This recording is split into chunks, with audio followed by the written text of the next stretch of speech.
Welcome to the Story Behind Scripture, Books of the Bible series. This week, an in-depth look at the book of 1 Samuel.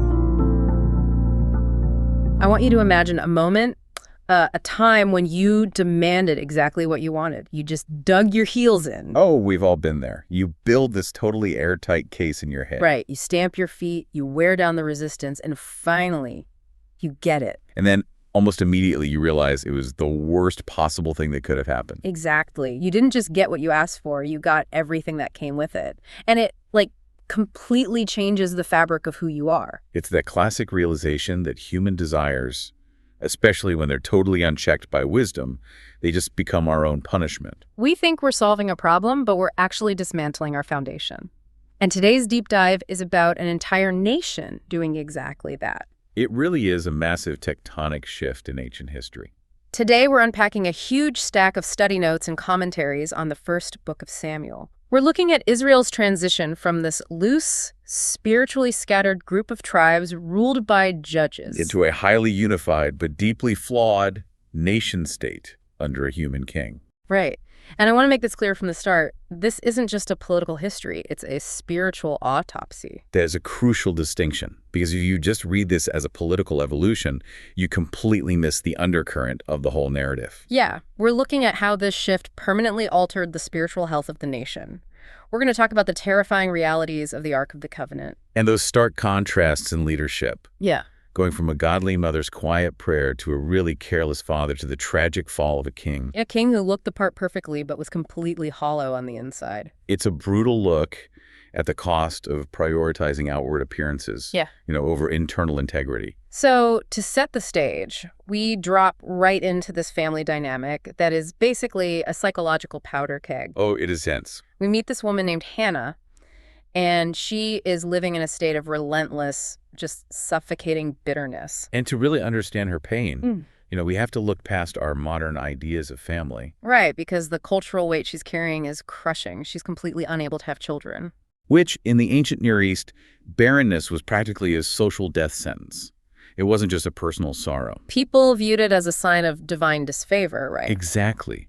A woman's entire security, her legacy, her economic future, it was completely tied to producing heirs, specifically sons. Without them, she's profoundly vulnerable. And to make matters worse, she's in a polygamous marriage. Yeah, her husband Elkanah has another wife, Peninnah, and Peninnah has multiple children. And the text makes it clear Peninnah is not just passively there. She is an active adversary. She's ruthlessly provoking Hannah about her inability to have kids. It's targeted, daily psychological warfare. And this torment peaks every single year. They travel to the tabernacle at Shiloh for these annual religious observances. Which is a highly public communal event. During the feast, they hand out portions of meat. And Peninnah gets portions for herself and all her sons and all her daughters. It's this massive public display of her fertility. While Hannah sits there completely empty-handed, the disparity is just broadcast to everyone. And Elkanah, her husband, he tries to fix it. He clearly loves her. He gives her a double portion of meat to show his affection. But his emotional intelligence is just shockingly low. It's so bad. Hannah is weeping. She can't even eat.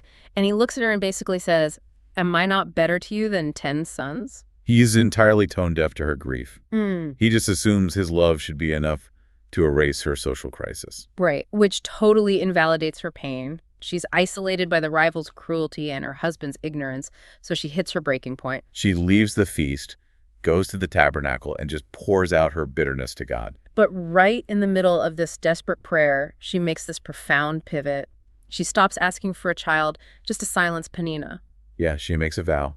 She promises that if God gives her a son, she will dedicate him right back to the Lord for his entire life. She takes a Nazirite vow on behalf of her unborn kid, meaning no razor will ever touch his head. They'll be given entirely to the service of the tabernacle. It's a monumental shift in her heart. She's surrendering the things she wants most. God answers the prayer. She has a son, names him Samuel. But the part that absolutely staggers me, she actually follows through. Yeah, she waits until he's weaned, probably around 3 years old in that culture. She packs his bags, travels back to Shiloh, and just leaves her toddler at the tabernacle. The level of faith that takes is unimaginable. And she doesn't leave in mourning. She leaves this prayer that is just a masterpiece of theological triumph. In 1 Samuel chapter 2, right? Exactly. She praises God as the great reverser of human fortunes, the one who shatters the mighty but strengthens the feeble. The sources point out this is the absolute prototype for Mary's Magnificat in the New Testament. Oh, for sure. Both women recognize that God's kingdom works by overturning human hierarchies. Hannah even prophesies about a king and an anointed one decades before Israel even thinks about a monarchy. Her spiritual clarity is breathtaking. But then, the narrative immediately forces us to look at the dark underbelly of Shiloh. Yeah, we pivot from this godly mother who gave up her absolute best to the high priest, Eli, who can't even control his worst. Eli is the central religious figure in Israel at this time, but his household is a masterclass in corruption. His two sons, Hophni and Phinehas, they're functioning priests, but the text calls them sons of Belial, worthless men. They have zero regard for the Lord. They are weaponizing their sacred office for personal gain. The law said specific parts of the sacrifice belonged to the priests, but the fat had to be burned to God. But these guys aren't waiting for the rituals. They send their servants with a three-pronged flesh hook. Just plunging it into the boiling pots and stealing whatever meat comes up. And if a worshiper tries to follow the law and burn the fat first, the servants threaten them with physical violence. They're essentially running a mob shakedown at the altar of God, violently interposing themselves between the people and the divine. And it goes beyond extortion. They're engaging in blatant sexual immorality, with the women serving at the tabernacle entrance. They turn the sacred center of worship into a site of profound desecration, and the ultimate tragedy rests on Eli. Right, because he's not just their dad. He's the high priest. He has the authority to remove them. But he gives them this incredibly weak, pampering reprimand. Just, why do you do such things? I hear bad reports. He values family harmony over the holiness of God. Oh. A prophet actually comes and tells him he's honoring his sons above God. By allowing it, he's complicit. And the judgment is catastrophic. The priesthood will be permanently stripped from his lineage. Both of his sons will die on the same day. The spiritual rot at the top has reached a terminal stage, which spills right out onto the battlefield. This brings us to a massive military conflict with the Philistines. The Israelites march out to battle at Aphek, and they just get completely routed. 4,000 men killed. You'd expect them to pause, maybe fast, ask God why they lost. But the elders have this horrific tactical pivot instead. They say, let's bring the Ark of the Covenant here from Shiloh. The Ark is the most sacred object in Israel, the physical locus of God's presence. But they strip it of all its covenantal meaning. They reduce the creator of the universe to a divine weapon. It's like treating God as a lucky rabbit's foot, or a magic wand to manipulate the battlefield. They assume if they drag this gold box to the front lines, God will be forced to intervene just to protect his own reputation. It's the ultimate manipulation. They bring it into camp, the army unleashes a massive shout, and the ground literally shakes. The Philistines hear it, and initially, they're terrified. They think a god has entered the camp. But they don't surrender. They decide to fight like cornered animals. And the resulting battle is just a slaughter. 30,000 Israelite soldiers are annihilated. The Ark of God is captured as a prize of war. And Hophni and Phinehas, the corrupt priests who brought it there, are both killed. Prophecy fulfilled. The news gets back to Shiloh. A runner finds Eli, who is 98, blind, trembling with anxiety over the Ark. The runner delivers the news in this brutal, escalating way. Israel fled, massive slaughter, your sons are dead, and the Ark is captured. And that final clause just breaks him. Hearing the Ark is taken, Eli falls backward off his seat. He breaks his neck and dies. He judged Israel for 40 years, but his legacy is catastrophic failure. And the shockwave hits his pregnant daughter-in-law, Phinehas' wife. It sends her into premature labor. As she's dying in childbirth, the women try to comfort her, telling her she had a son. She totally ignores them. With her final breath, she names the boy Ichabod, meaning the glory has departed from Israel. She sees the capture of the Ark as the definitive end of her nation. But the narrative makes this fascinating theological turn here. Because the Israelites tried to manipulate God and failed.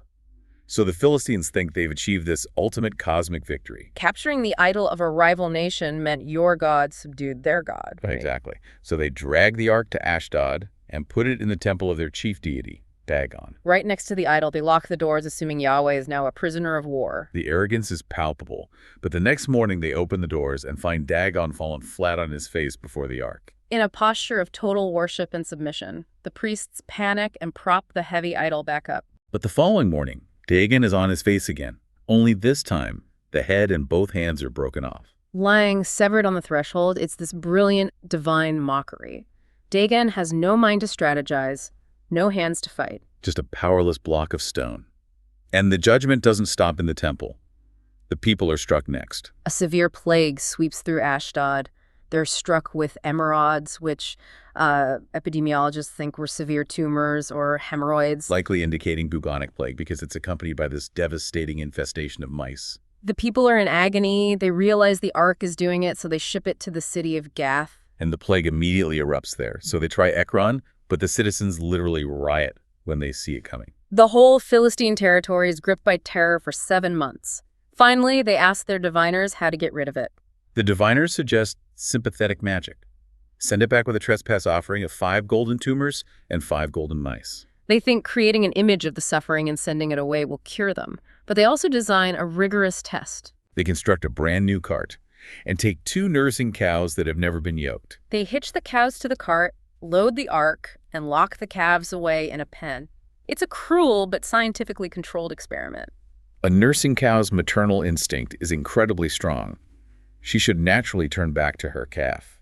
The Philistines reason that if these cows ignore their instincts and pull the cart straight into Israel, it's undeniable proof Yahweh struck them. The moment they're released, the cows head straight up the road toward the Israelite town of Beth-Shemesh. Lowing for their calves the whole way, but they don't turn left or right, the Philistine lords watch in stunned silence. The men of Beth-Shemesh are harvesting wheat, they see the ark, and they're ecstatic. They offer the cows as a sacrifice. But then they make a fatal error. In their excitement, they lose their reverence. They actually look inside the ark, treating the most holy object like a mere curiosity. And God instantaneously strikes down 70 men. It's a harsh lesson. God won't be manipulated by Israel. He won't be mocked by the Philistines. And his holiness can't be treated casually. The terrified survivors send it to Kiriath-Jearim, where it sits sidelined in relative obscurity for 20 years. And during those 2 decades, a slow shift happens. The people begin to long for the Lord. And Samuel, who is now a prophet and judge, calls the nation to Mizpah for a massive spiritual revival. They pour out water, symbolizing pouring out their hearts in repentance, but the Philistines hear about this gathering. They assume it's a military mobilization and march against them. The Israelites are terrified. But this time, they don't run for a magic box. They beg Samuel to pray. Samuel offers a sacrifice and cries out to God. And the Lord unleashes a massive thunderstorm directly over the Philistine. The sheer volume throws them into a panic. The Israelites pursue and win. Samuel sets up a stone monument called Ebenezer, meaning, "Thus far the Lord has helped us." It's a moment of profound restoration. They relied on God's invisible protection, and it worked. But as Samuel ages, a new crisis emerges. He appoints his 2 sons, Joel and Abiah, as judges in the south. And in a depressing echo of Eli, Samuel's sons are corrupt. They take bribes and pervert justice. So the elders of Israel panic. They fear a succession crisis. They travel to Samuel and demand, "Make us a king to judge us like all the nations." Now you have to wrestle with this demand. Moses actually anticipated Israel having a king back in Deuteronomy 17. Right. The law laid out rules for a future king. So why is God so angry about this specific request? The betrayal is in their motive. Moses envisioned a humble vice-regent, totally subservient to Yahweh's rule. But the elders say, like all the nations, they want to erase their unique identity as a theocracy. They're tired of having to repent and trust a prophet every time an enemy shows up. They want a tangible guy with a crown. A standing army. They're trading the invisible, absolute security of faith for the highly flawed security of a human monarch. God tells Samuel they haven't rejected you, they've rejected me from being king over them. But God tells Samuel to grant the request with one condition. He has to warn them about the manner of the king. He delivers a blistering reality check. He says, a human king operates by taking. He'll draft your sons, conscript your daughters to be cooks and perfumers, impose heavy taxation. He'll use eminent domain to confiscate your best lands. Samuel warns, you will cry out and the Lord will not answer you. It's a devastating prophecy of tyranny. But the people refuse to listen. They shout, "No, we will have a king over us." So God gives them exactly what they asked for. Enter Saul. On paper, Saul is the ultimate geopolitical draft pick. He's incredibly handsome, from the tribe of Benjamin, and head and shoulders taller than anyone else. He is the physical embodiment of a warrior king. But his introduction is supremely ironic. He isn't leading an army. He's wandering the hill country, totally lost, looking for his father's missing donkeys. His servants suggest they consult the local seer, Samuel, hoping for a psychic tip. Instead, Saul walks into a feast where Samuel sits him at the head of the table and the next morning anoints him with oil. The Spirit of God rushes upon Saul, giving him the capacity for the office. Samuel then convenes a national assembly to publicly reveal him. They use a system of casting lots. It narrows down to Saul. But when they call for him, the guy who looks like a demigod is nowhere to be found. It's so absurd they have to ask God where he is. God reveals Saul is hiding among the baggage. Despite his size, he's crippled by insecurity. They drag him out. The crowd is mesmerized by his height, and they shout, "God save the king!" But immediately, some troublemakers despise him, wondering how this shy farmer can save them. But Saul gets a chance to silence them quickly. A brutal warlord, Nahash the Ammonite, lays siege to Jabesh-Gilead. Jabesh-Gilead offers to surrender, but Nahash demands they all let him gouge out their right eyes as terms of surrender. Pure psychological terror. The messengers spread the news. Israel weeps. When Saul hears this, righteous anger ignites within him. He takes the oxen he's driving, chops them into pieces, and sends the bloody chunks throughout Israel.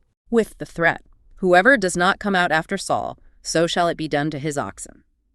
It's a brutal mobilization tactic. But highly effective. Over 300,000 men show up out of sheer dread. Saul's force marches them through the night. They completely obliterate the Ammonite army at the morning watch, saving the city and cementing his authority. Following this, Samuel calls everyone to Gilgal to renew the kingdom. He delivers a searing farewell address. To prove their demand for a king was wicked, Samuel calls down a localized environmental catastrophe, a severe thunderstorm. Which, during the wheat harvest in late May or June, is an extreme meteorological anomaly. It terrified them. They beg Samuel to pray, realizing their sin. The monarchy is here to stay, but the theocracy is officially over. And the monarchy immediately begins to show its cracks. Saul had every external advantage, but zero internal submission to God. The first major fracture is at Gilgal. The Philistines amass an overwhelming army at Michmash, 30,000 chariots. And Israel is paralyzed, mostly due to a devastating economic reality, the Philistine iron monopoly. This detail is crazy. The Philistines didn't allow a single blacksmith in Israel. If a farmer wanted to sharpen an axe, he had to pay the Philistines. So on the day of battle, out of Saul's entire army, only Saul and his son Jonathan actually have a sword or spear. You have terrified peasants with sharpened farm tools facing a technologically superior superpower. The pressure on Saul is immense. The Israelite army is deserting en masse, hiding in caves, fleeing across the river. Saul's force drops to 600 men. Saul was supposed to wait 7 days for Samuel to arrive and offer sacrifices before battle, but Samuel is late. As the 7th day drags on, Saul panics. He steps outside his royal authority and performs the priestly burnt offering himself. An act of supreme presumption, and the exact moment he finishes, Samuel walks into camp. Saul tries to spin it, but Samuel says, "What have you done?" Saul blames the scattering troops, blames Samuel for being late. He argues the pragmatic necessity of the ritual outweighed obedience. Samuel totally rejects that. Samuel tells him his actions were foolish, and because he disobeyed, his dynasty will not endure. God is seeking a man after his own heart. Saul's impatience costs his family the throne, and the tragedy is amplified by the contrast with his son Jonathan. While Saul is paralyzed under a pomegranate tree, Jonathan and his armor-bearer decide to attack a Philistine garrison by themselves. Jonathan's rationale is amazing. He says, "Nothing can hinder the Lord from saving, whether by many or by few." He focuses entirely on God's sovereignty, while Saul obsesses over numbers and iron swords. They climb a cliff, ambush the outpost, kill 20 guys, and God honors their faith by sending an earthquake. The Philistines panic and start attacking each other. Saul sees the chaos and finally joins the fight. But even in victory, Saul's flawed leadership causes damage. He issues this rash, foolish vow, cursing any soldier who eats before evening. The absolute worst tactical decision. The men are chasing the enemy for miles, completely starved. Jonathan didn't hear the oath. He eats wild honey in the forest, and his eyes physically brighten. He realizes his dad's vow severely troubled the land. When the sun finally sets, the famished Israelite army descends on the captured livestock. They butcher them on the ground and eat the meat raw with the blood. A massive violation of Levitical law. Saul's rashness drove his whole army into deep sin. But the final fatal break comes with the Amalekites. God commands Saul to attack the Amalekites and execute total destruction, destroy every person and animal. Which sounds horrific to us, but the sources contextualize it within ancient generational divine justice. The Amalekites had cowardly ambushed Israel centuries prior. Saul wins a crushing victory, but fundamentally disobeys the core mission. He captures King Agag alive as a trophy. And he spares the absolute best of the sheep and oxen, destroying the worthless stuff, keeping the valuable stuff. To compound the rebellion, he builds a monument to himself at Carmel. God tells Samuel he is grieved he made Saul king. Samuel confronts Saul, and Saul has the audacity to say, "I have performed the commandment of the Lord." Samuel cuts right through it. What then is this bleating of sheep in my ears? Saul's defense is a masterclass in shifting blame. He says the people spared the best animals to sacrifice to God. He takes credit for the obedience, blames the army for the disobedience, and uses religious piety as an excuse. Samuel dismantles it with a famous rebuke. To obey is better than sacrifice, and to listen than the fat of rams. He equates Saul's rebellion with divination and idolatry. Executing religious rituals with a rebellious heart is functionally demonic. Because of this hardened rejection, Samuel pronounces the definitive sentence. Because you have rejected the word of the Lord, he has rejected you from being king. As Samuel turns to leave in disgust, Saul panics and grabs the hem of Samuel's robe. The fabric tears. Samuel uses it as a prophetic object lesson. The Lord has torn the kingdom of Israel from you this day and given it to a neighbor better than you. And Saul's response. He just begs Samuel to return with him so he can be honored before the elders. He cares more about his public image than his soul. Samuel executes Agag himself and leaves, never to see Saul again. The Spirit of the Lord completely departs from Saul, leaving a massive psychological void filled by a tormenting evil spirit. Saul descends into madness. Meanwhile, God sends Samuel on a covert mission to Bethlehem, to Jesse's house, to anoint the new king. Jesse parades his sons, starting with Eliab, who is tall and handsome. Samuel assumes he's the one. Even after Saul, Samuel still operates on the world's criteria, but God corrects him with the core theme of this entire history. Man looks on the outward appearance, but the Lord looks on the heart. God rejects all 7 older brothers. Samuel asks if there are any others. Jesse says the youngest is out keeping sheep, so insignificant he wasn't even invited. David is brought in, smelling of pastures. God says, anoint him. The Spirit of the Lord rushes upon David. And the irony is David goes back to the sheep, while back at the palace, Saul is losing his mind. Saul's courtiers suggest a skilled harpist to soothe his manic episodes, and they recommend David. The newly anointed king is brought right into the court of the rejected king to play music for him. It's explosive. This sets the stage for the confrontation in the Valley of Elah. Israel and the Philistines are deadlocked. The Philistines deploy a champion, Goliath of Gath, a remnant of the ancient Anakim. He is 9 feet, 9 inches tall. Wearing 125 pounds of bronze scale armor, his iron spearhead weighs 15 pounds, a walking siege engine. Every day for 40 days, he defies Israel, demanding single combat. And Saul, the tallest man in Israel, is terrified, hiding in his tent. Enter David, just delivering bread and cheese to his brothers. He hears the taunt and is completely outraged. He asks, "Who is this uncircumcised Philistine that he should defy the armies of the living God?" Saul and his generals looked to Goliath and thought, he's too big to hit. David looks at him compared to God and thinks he's too big to miss. David's theological clarity overrides his lack of experience. He rejects Saul's heavy armor, taking only his sling and 5 smooth stones. Goliath is deeply insulted, roaring, "Am I dog that you come to me with sticks?" David shouts back, "You come to me with a sword and spear, but I come to you in the name of the Lord of hosts." David runs at him, loads his sling, and fires with lethal velocity. The stone crushes Goliath's skull. David runs up, uses Goliath's own massive sword, and severs his head. The psychological impact shatters the Philistines. They break and run. Israel pursues them, winning a massive victory. David becomes a national hero instantly. Which introduces lethal tension into the court. 2 contrasting relationships form. The first is with Jonathan, the crown prince. By worldly logic, Jonathan should view David as a massive threat. Instead, he recognizes God's anointing. Their souls are knit together. Jonathan actually strips off his royal robe, his armor, his sword, and hands them to David, a symbolic transfer of his right to the throne. But the second relationship is with Saul, and it decays into toxic paranoia.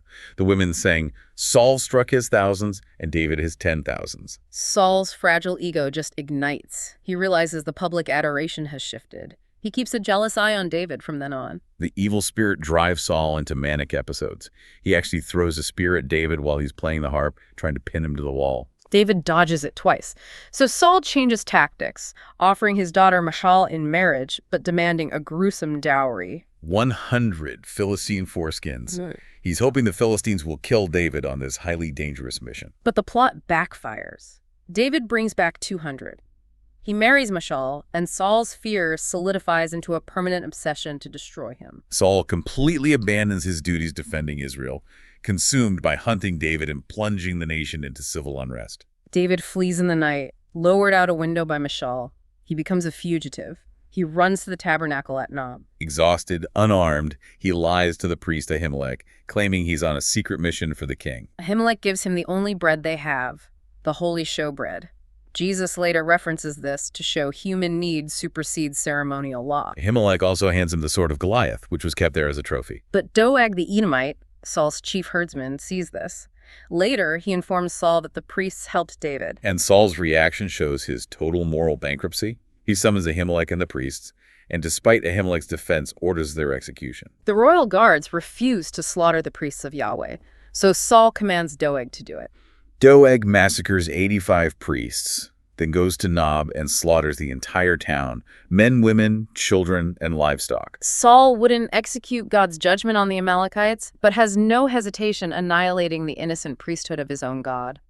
David is hiding in caves, gathering a militia, and the narrative gives us these intense moments where David could easily assassinate Saul. Like at the cave at En-Gedi, Saul steps into a dark cave to relieve himself, completely oblivious that David and his men are hiding right there. David creeps forward with his sword. He could end the nightmare with one strike, but he doesn't. He just cuts off the corner of Saul's robe. Even then, he feels guilty for defacing the king's garment. He refuses to usurp the throne through violence. He respects the office of the Lord's anointed. He lets God handle the judgment. He confronts Saul from a distance, showing the piece of fabric. Saul weeps and admits David is more righteous, but the paranoia always returns. Later, David sneaks into Saul's camp while he sleeps, stealing his spear and water jug, again refusing to let his men kill the king. He proves he operates on an entirely different spiritual plane. But the time for Saul's removal finally arrives in chapter 28. Samuel the prophet has died. The Philistines gather a colossal army. Saul is physically paralyzed with terror. And heaven is completely silent. He tries dreams, prophets. The Urim god answers him nothing. The communication line is severed. In total desperation, Saul makes a deeply hypocritical decision. He had previously banished all mediums and witches from the land. But now he disguises himself, crosses behind enemy lines at night, and finds a witch in Endor. He demands she conduct a seance for Samuel.